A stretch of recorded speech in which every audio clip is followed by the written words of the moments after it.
My ex-in-laws invited me to a family wedding to humiliate me as a discarded mistake.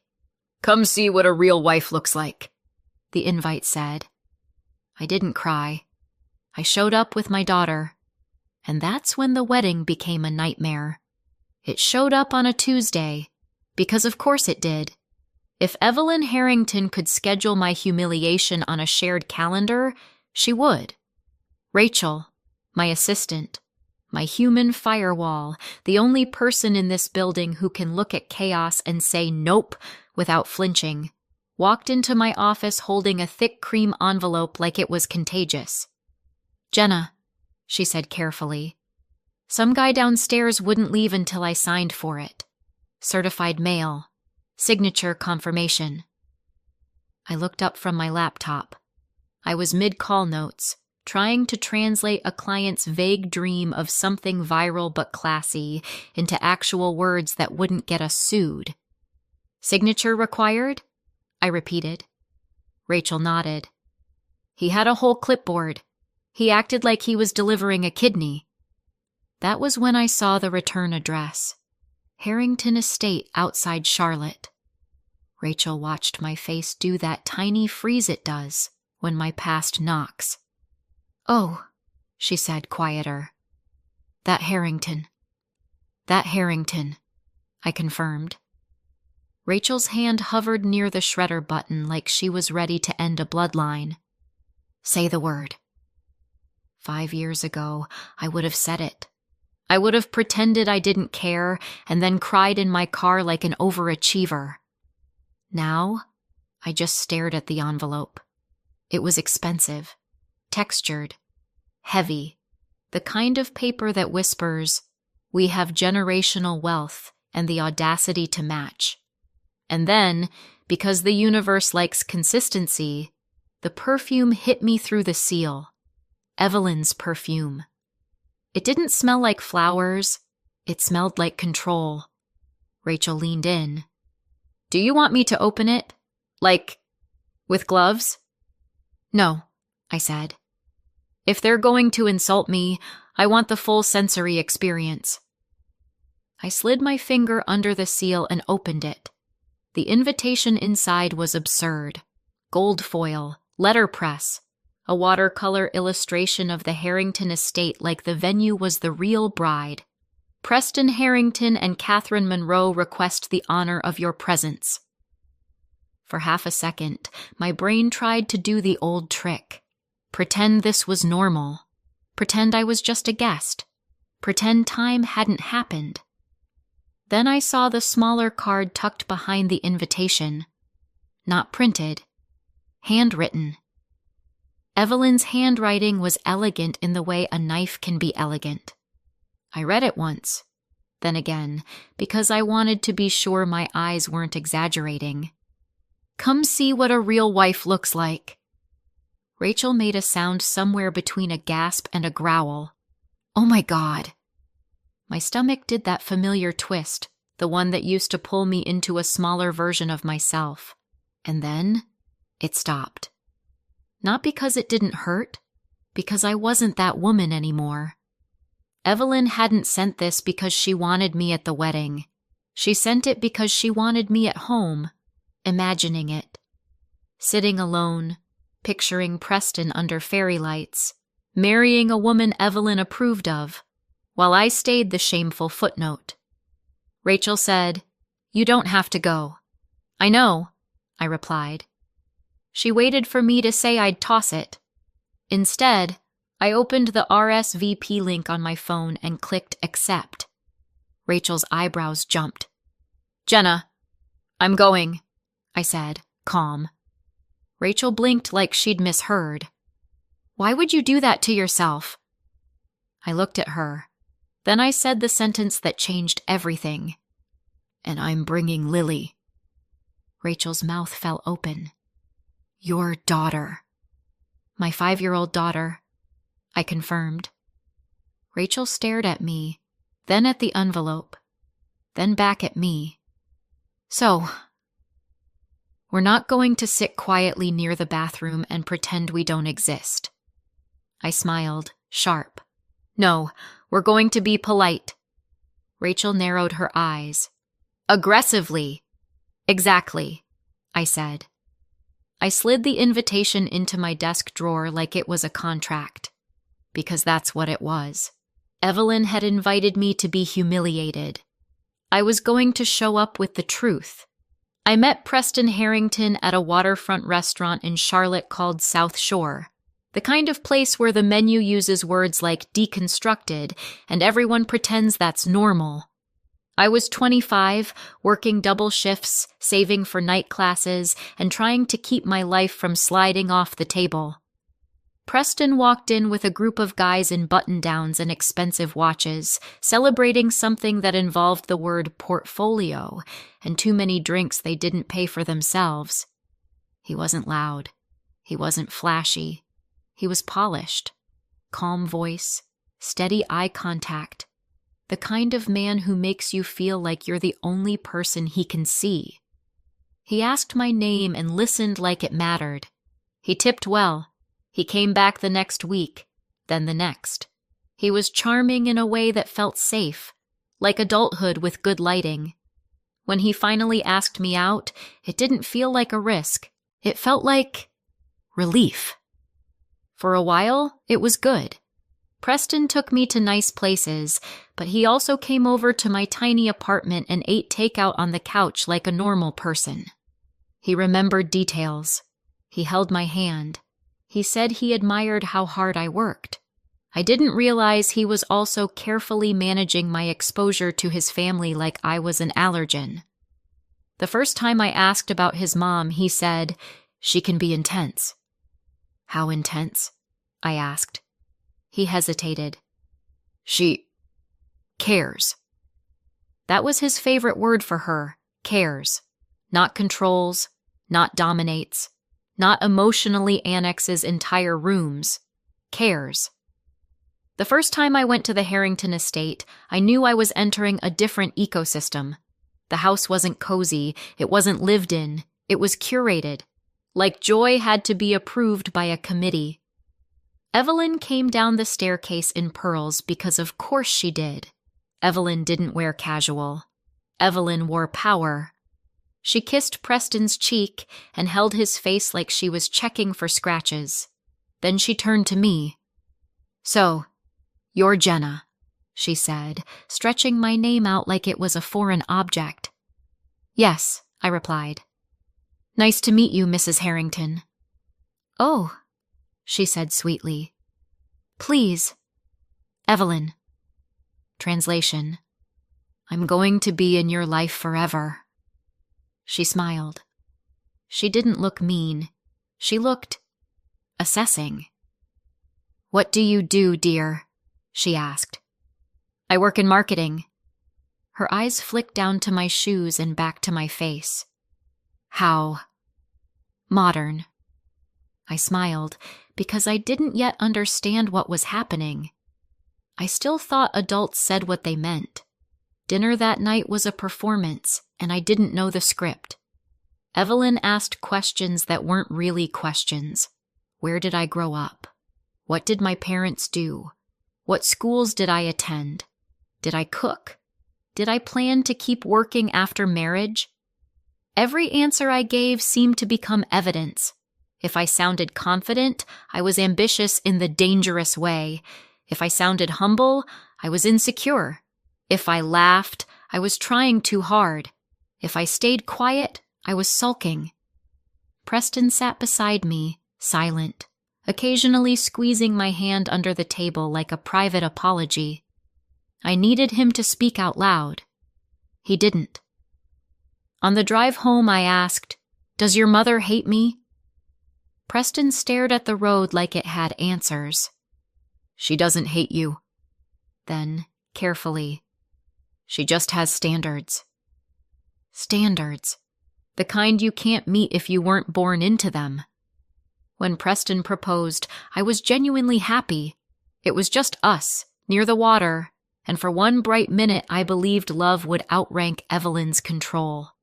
A week later, Evelyn invited me to discuss logistics. Logistics. Like love was a shipment. She slid a folder across a glass table. A prenup. I understood prenups. I wasn't naive. People protect assets. Fine. But Evelyn didn't treat it like protection. She treated it like proof I wasn't family. Preston sat there and didn't argue, didn't soften it, didn't even look at me long enough to be brave. I signed anyway, because I still believed marriage meant he would finally choose me. I didn't understand that Preston had been trained his entire life to confuse peace with obedience. Preston wasn't cruel. That's what made it confusing. He didn't insult me. He didn't hit me. He didn't cheat, at least not in the traditional sense. He just didn't protect me. He worked long hours. He avoided conflict like it was a disease.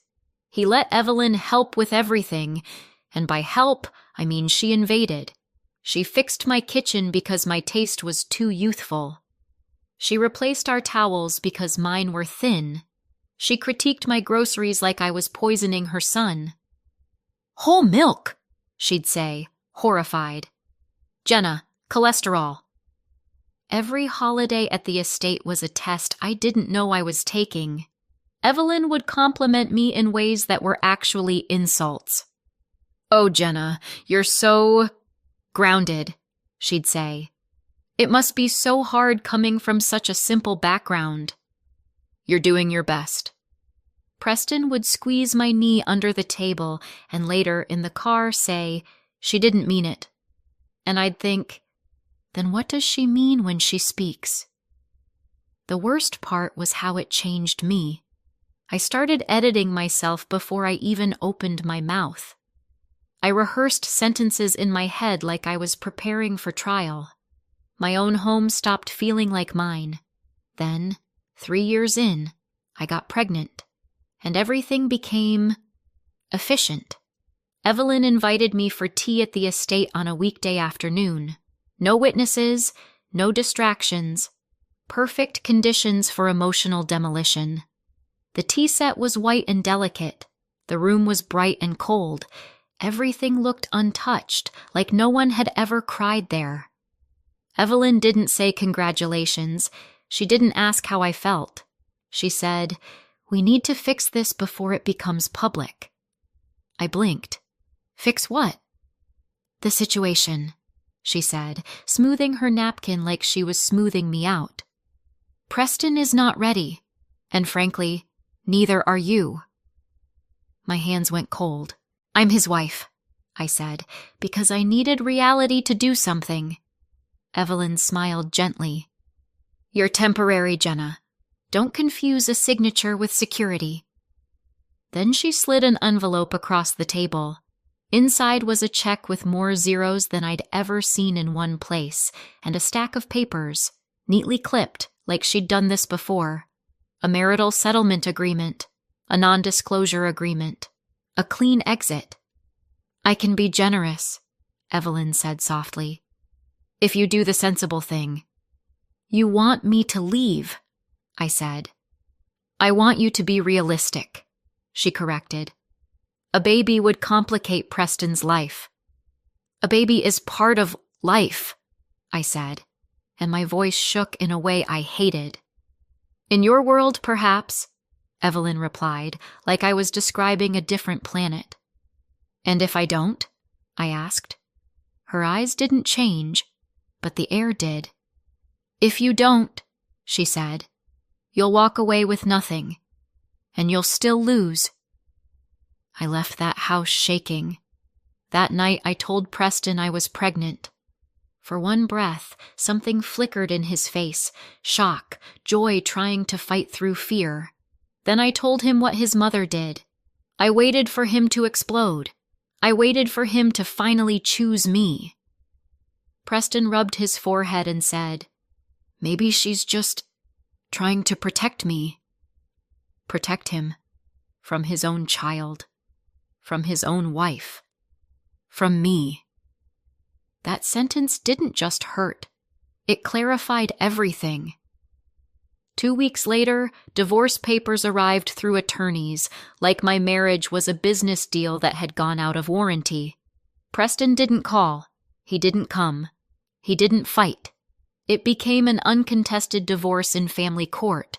Short hearing, board clerk, a judge who asked if I understood what I was signing. I understood perfectly. I was signing myself out of a cage.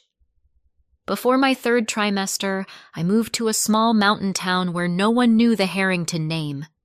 I gave birth in a beige county hospital with a nurse who squeezed my hand and said, "Honey, you're gonna be okay," like she'd said it 1,000 times.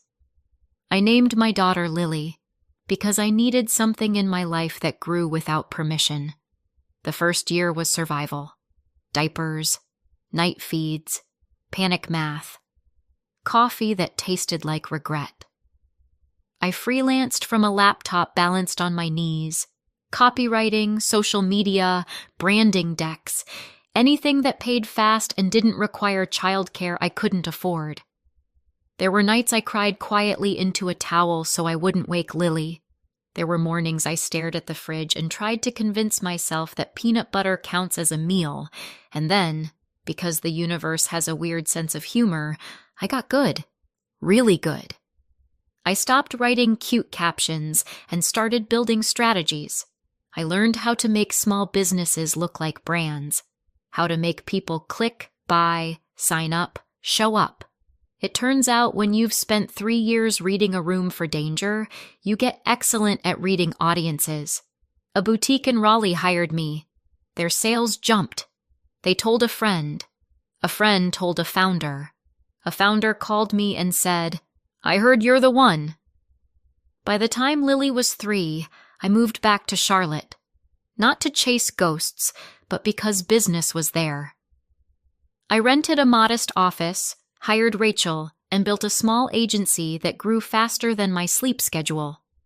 Lily grew too, into a tiny person with glitter shoes and blunt honesty. At 5, she could negotiate for dessert like a tiny attorney and stare at rude adults like they were confusing. So when the Harrington invitation arrived, I didn't panic. I didn't cry. I thought, Evelyn really believes I'm still the woman she broke. Then I RSVP'd. Yes. I told Lily we were going to a party. Her eyes lit up. Will there be cake? There will be cake, I promised, because I am not a monster. The night before the wedding, I laid out our outfits. Mine. Deep emerald, tailored, clean lines. Not flashy, not desperate. Just undeniable. Lily's dress matched because subtlety is optional when someone invites you as a punchline.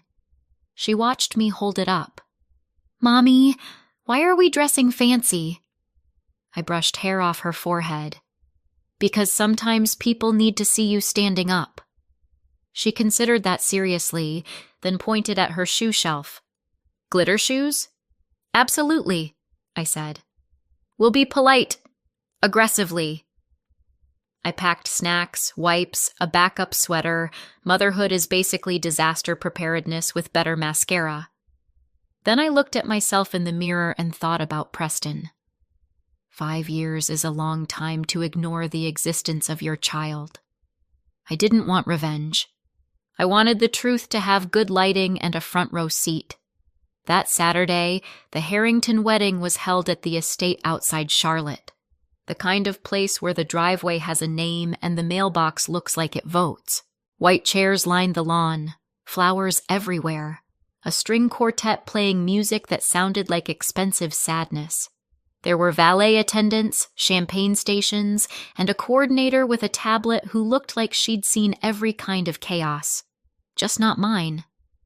We walked in, Lily's hand in mine, and I kept my face calm. Because here's the thing. The richest people in the room can smell fear like blood in water. A coordinator rushed up. "Hi, welcome. Name?" "Jenna Lewis," I said. Her fingers flew over the tablet. Her smile glitched. "Oh," she said too loudly. "Yes, you're here." Then quietly, like she was confessing, "Table 17. I leaned toward the seating chart. Table 17 was near the kitchen doors, close enough to the restroom that you could hear the hand dryer. Classic Evelyn. Bury the embarrassment near the plumbing. Lily looked up at me. "Where do we sit?" "With family," I said. The coordinator blinked. "Family seating is reserved." "Correct," I said, and walked past her. I took Lily straight to the front row, where little plaques read Harrington Family, and sat down like it was the most natural thing in the world. The air changed. You could feel the wedding freeze mid-breath. Heads turned. Whispers started like wind catching. Evelyn stood near the archway in navy silk and pearls, smile set like dried paint. The moment she saw Lily, her mouth opened, then closed. Then she inhaled sharply, like she'd just realized the fire reached the curtains. Preston stood off to the side in a tux, laughing with groomsmen. He looked over, and his smile died. Because Lily has his eyes, not kind of, not maybe, storm gray, with one small golden fleck in the right iris like a tiny sun caught in a cloud. I knew that fleck. Evelyn knew it. And then an older man pushed through the crowd, moving with the irritated confidence of someone who has been right his whole life. Walter Harrington, Preston's uncle, a retired genetics professor who avoided family events like they were contagious. He stopped in front of Lily and softened his voice. "Hello, sweetheart. What's your name?" "Lily," she said, calm as a queen. Walter's eyes flicked to mine. "Jenna," he said quietly, like the name unlocked an old memory. I nodded once. He crouched slightly. "May I see your eyes up close?" Lily leaned forward because she is 5 and fearless and has never met a situation she couldn't investigate. Walter turned on his phone flashlight. Evelyn hissed behind me, "Walter, don't you dare!" Walter ignored her. He studied Lily's eye for maybe 2 seconds, then straightened and said, loud enough for half the wedding to hear, "Well, that's the Harrington fleck." Silence. The kind where people stop blinking because blinking might mean they miss the scandal. Someone laughed nervously. Someone gasped. A bridesmaid whispered, "Oh my God," like she'd been training for this moment. Walter continued, conversational, casually terrifying. "Rare trait," he said. "Preston has it. His father had it. I have it." He gestured toward Lily. "And now, she does too." Evelyn went pale under expensive foundation. Preston looked like his brain was rebooting. And then the bride appeared. Catherine, Kate Monroe, stepped up in her gown, perfect veil, perfect smile, until she saw Lily, Preston's face, and Evelyn's panic. Kate stared at Lily, then at Preston. Her voice was calm, too calm. "Preston," she said. "Who is that child?" Preston opened his mouth. No sound came out, because silence is easy when it protects you, not when it exposes you.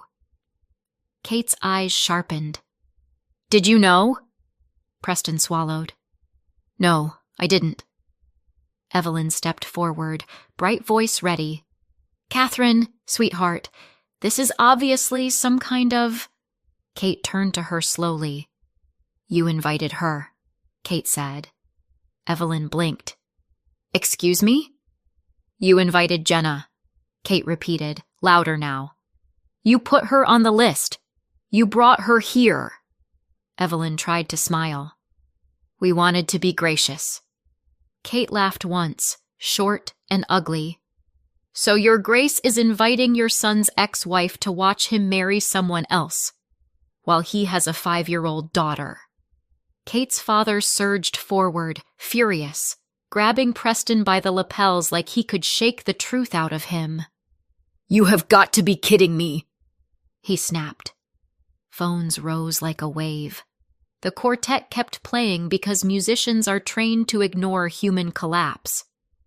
Evelyn reached for Kate's arm. "Let's go inside. Let's not do this here." Kate yanked away. "No!" Her voice shook now. "You wanted an audience. Congratulations." Then she looked at me. And here's the part people don't expect. She wasn't angry at me. She was furious at the lie. She lifted her veil off and let it drop onto the grass like a surrendered flag. "I'm done," she said. And she walked away down the aisle alone, her dress catching petals and dirt. Preston didn't follow. He couldn't move. Evelyn stood frozen, watching her masterpiece burn. I leaned down to Lily and whispered, "Do you still want cake?" Lily nodded solemnly. "Yes." "Okay," I said. "We'll get cake somewhere else." I took her hand and walked out. No yelling, no speech, just truth, leaving quietly. Behind us, Evelyn's wedding became a nightmare. By the following Monday, the video was everywhere. Charlotte everywhere. TikTok clips with dramatic captions, Instagram stories, Facebook neighborhood groups pretending to be shocked while hitting refresh. I didn't post. I didn't comment.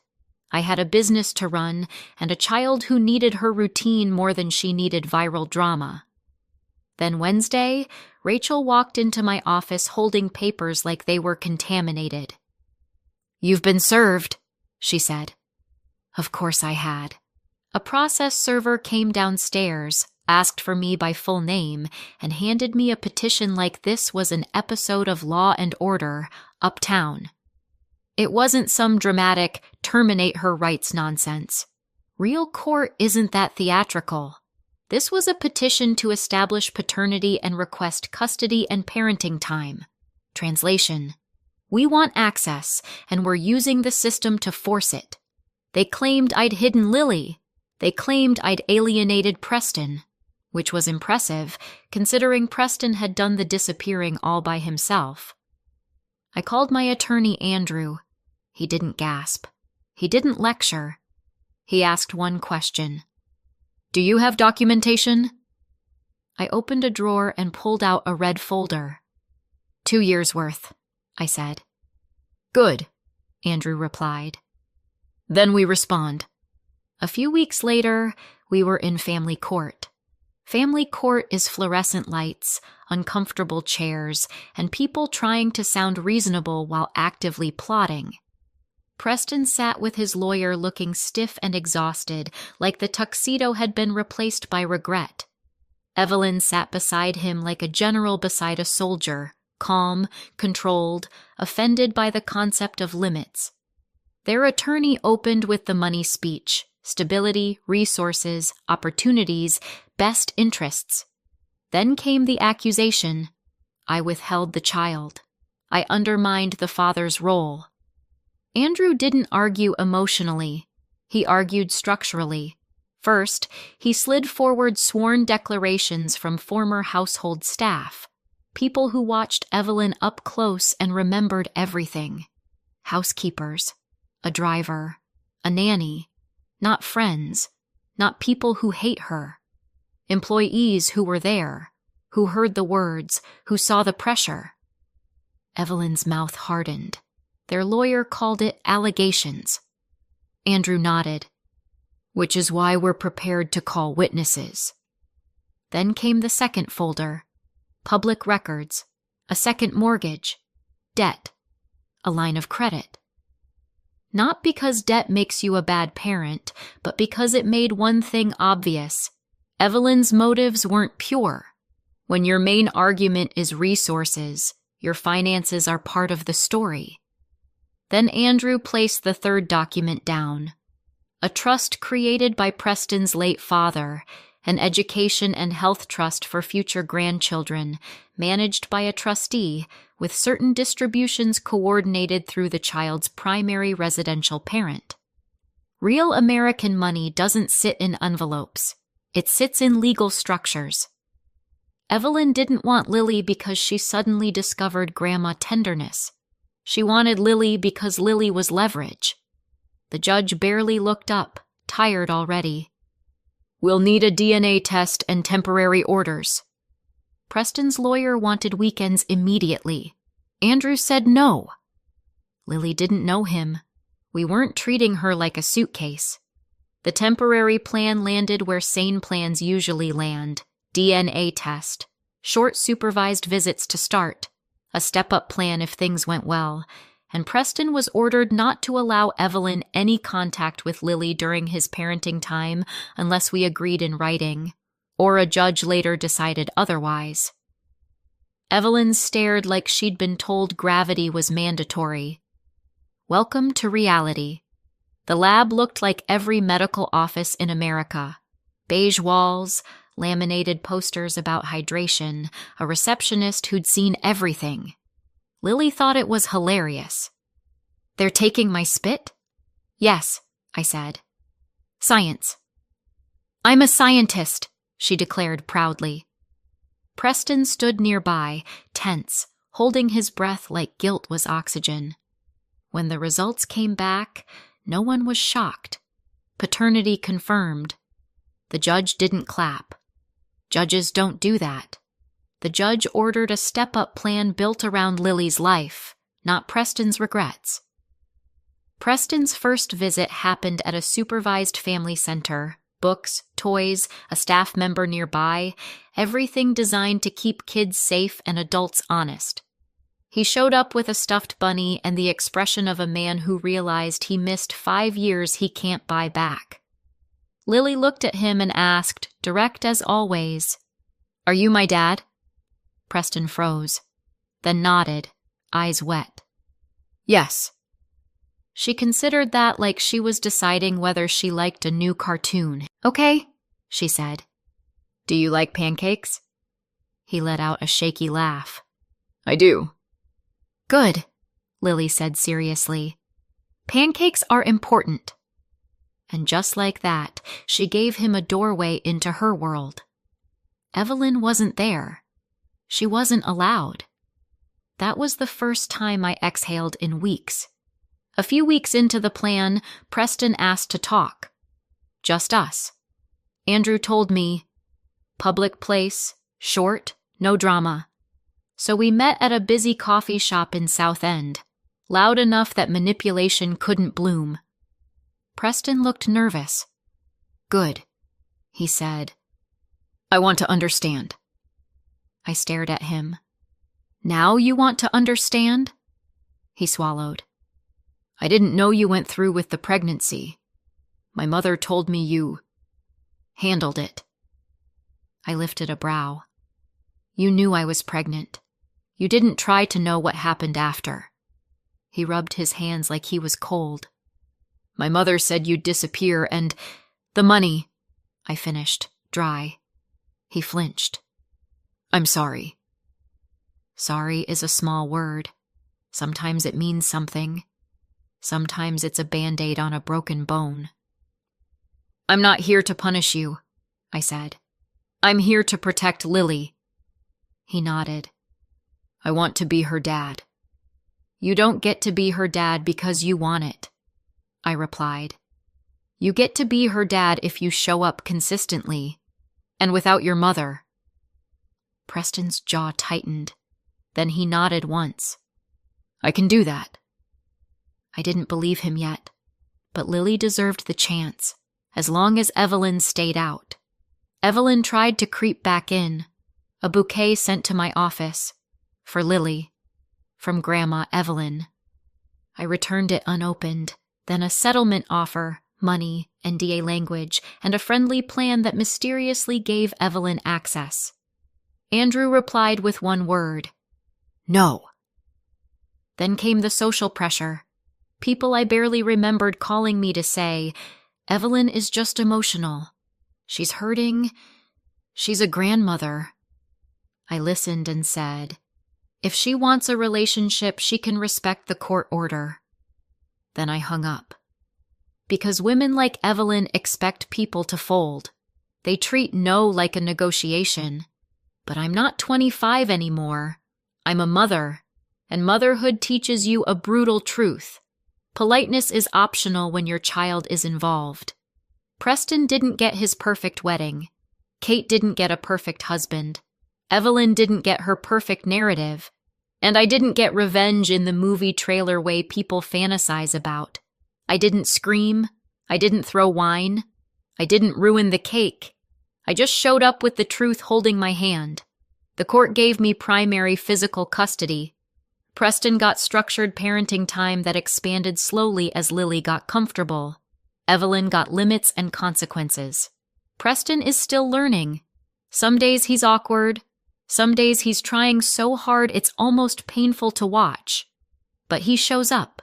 And Lily, glitter shoes, strong opinions, tiny lawyer energy, comes home and tells me things like, "Dad makes heart pancakes, but they look like blobs." Then she adds, very serious, "Don't laugh. He's trying." And that's when I know Lily is going to be okay. Because she has something I didn't have back then, a mother who won't let anyone erase her. So when I think about that invitation, gold foil, perfumed paper, that smug little card, I don't feel hurt anymore. I feel amused. Evelyn tried to humiliate me as a discarded mistake. And instead, she introduced her entire world to the one truth she spent 5 years trying to bury. Funny how that works. So tell me, if you were me, would you have stayed home and protected your peace? Or would you have shown up, held your kid's hand, and let the truth do the talking?